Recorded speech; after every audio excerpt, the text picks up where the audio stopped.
Yeah, well, obviously, I mean, you're constantly teaching and getting your players to be better situational football. So efficiency, where we're complementing each other, not compensating for each other, and being more efficient in all the particular, football areas. So if that's defense and you're talking about run defense, or that's defense, you're talking about third and fourth down defense, or red zone defense, a 2-minute defense, the fundamentals of the game.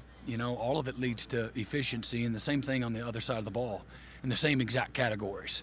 In being efficient, how can we become a better football team in the fourth quarter? And so what lended to us not being, and it's not any one single factor, but I think the improvement from a competitive depth standpoint leads to competitive stamina. Yeah, I think it's all about fourth quarter finish. Obviously, in a game, there's like 3 or 4 plays that kind of dictate the game, and you never know when those plays are going to happen, but you always got to be ready. And I think if you look back at our fourth quarters wasn't where it needs to be, and that comes down to third and fourth down throughout the entire game, and then that also happens to P and 10 opportunities. You got to be better on first down, so you're better on third and fourth down. I mean, even looking back at a game like Texas Tech, where we're in a call where I'm the flat player, and the run comes to me, and I'm late to lever the ball, and so it gets outside of me. And those are just mistakes as someone who's a leader that can't happen. I mean, they got the first down, it gave them momentum. I think they either got a field goal or a touchdown. And it's just little plays like that where, with experience, that's a mistake you can't have. And obviously, you grow as a player and you learn, and the same mistake never happens twice. Our players are more efficient at doing player run practices right now than they were a year ago, because they don't know what they didn't know a year ago. Danny Stutsman couldn't articulate, defensively what he's able to do now. Their ability to communicate as a defense is much different than where they were a year ago. I can't play the game. They're the ones that got to play the game. So if you don't say it, you can't play it. And so the things they're able to say and do now on their own is just learning how to walk before you run, and crawl before you walk. Man, there's so much defense can learn, man. I mean, I think, pretty much what we've been doing is like every single day we're doing walkthroughs, I bring the linebackers in, we study film every single day. Coach gives us what to watch, and we watch it, man. And I think we go into a deeper level that can't be done last year. We know so much more when we're by ourselves. We're able to kind of have a miniature Coach Venables mindset when you're watching that tape, and that's just something that wasn't able to happen last year. So the guys that miss spring ball, you got to put in a little bit more time with them on our own, meeting and watching film to catch them up, because you're only as strong as your weakest link. So if you got guys, behind the starters and whatnot that don't really know what they're doing, it kind of puts the coaches in a difficult position, because the coaches know that they don't know the playbook, then it's kind of hard. You can't play those players that don't know the playbook, because if 10 out of 11 people execute the play, it could still end up in a touchdown or negative yardage.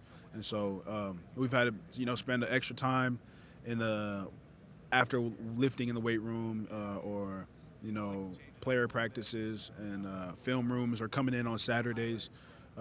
Just doing little things like that, and then, going out to eat afterwards, because, you got guys coming in that are new, and you want to get them more comfortable, out here in Oklahoma, and, show them how we get down over here in Oklahoma. So I think we're getting along very well in this defensive line, and all these new guys coming in. Absolutely. I mean, Coach Venables talked a lot about competitive depth, and that's something that we have now. I mean, obviously, where I'm from, back in Florida, I mean, I'm used to playing every single down. But I mean, I gotta admit, sometimes later in the games it kind of hurt us. Obviously that can't be an excuse, and it's not. But having a player, to come in, take some reps, it does help. It does help the longevity of games. You don't gain that breather, so you're fresher in the fourth quarter. It does matter.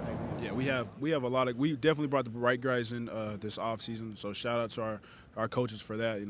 Hats off to them for recruiting these guys, because these are guys that have great character, and they have a great willingness to work, and their coachability.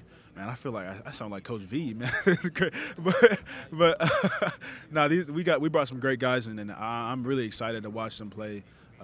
Especially even on the offense, we have some great guys we brought in on the offense. I'm excited to watch. So look out for that for sure. The way we were built last year, to me, is going to be built different where we're at this year, and so my expectation is we're going to play more guys. We're going to have more guys that are capable of playing winning football. That's part of being stronger and better, and having better stamina in the fourth quarter, so I can think better, I can react faster, I can be more explosive, I can be stronger at the point of attack. We can hold them to field goals, not give up touchdowns, can play better run, all those things. And so it's a really broad a word when you talk about efficiency, but it means a lot to us. And we've worked hard at the strain, the focus, and the finish in everything that we do programmatically all off season. And so I think we're better equipped as a football team, today than we were a year ago at doing exactly that. And sometimes you got to go through it so that you can figure out, where the target is, and that's an important part of it. Man, I feel like there's that experience. Last year we had one coach and we had like 4 coaches that had to teach the entire defense. And at times that's challenging, especially with Coach Venables' defense that has so many different play calls where we're learning basically a whole new playbook before every game. And at times it's challenging when just having the coaches teach that.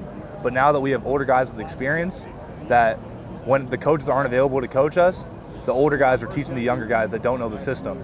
And I think there's so much more exponential growth that happens when you have older guys that are able to lead the younger guys, which is obviously we had leaders last year, but they didn't have the knowledge to be able to do that. Again, I think, the good thing about where we're at right now is we have more competitive depth everywhere. We're in a much different position right now than where we were a year ago. Peyton is one of those new guys, one of those 63 players that we brought in that have made us better and have brought the best out in the guys around them. They're already better. A guy like a Justin Harrington, a guy like a Desan McCullough, when you're sharing those reps, or again, Justin's working at safety and Cheetah, and Peyton's working all over the place, and Desan's working at a couple of different spots. But when they get those reps, man, they got a game rep mentality. And that's what competitive depth will do for you. And when you have a game rep mentality, you have a different focus, you have a different intensity, you have a different passion, you got different detail, you got different precision. You're making those reps count, and everybody gets better as a result. I mean, absolutely. I mean, if you think back and reflect, coming as a freshman, obviously, I remember looking up to older guys and kind of like, having great leaders in front of me where I was, you have to be a great leader, you have to have followership. And that's something where I was able to look up to them and learn so much, where now that it's my time to step into that role, I already know so much that I can teach on to them and kind of be a good example for what the standard is so they can pass on when I'm gone. Danny's funny. He's a character, but it's cool to see, his switch when he gets on the field. He's well respected by the team, and everybody knows when he speaks, everyone's got to listen. So having a guy like that is really good for our locker room, knowing that, when it comes football time, he's ready to go, but also he's someone that you can have a lot of fun with and spend time with away from the building.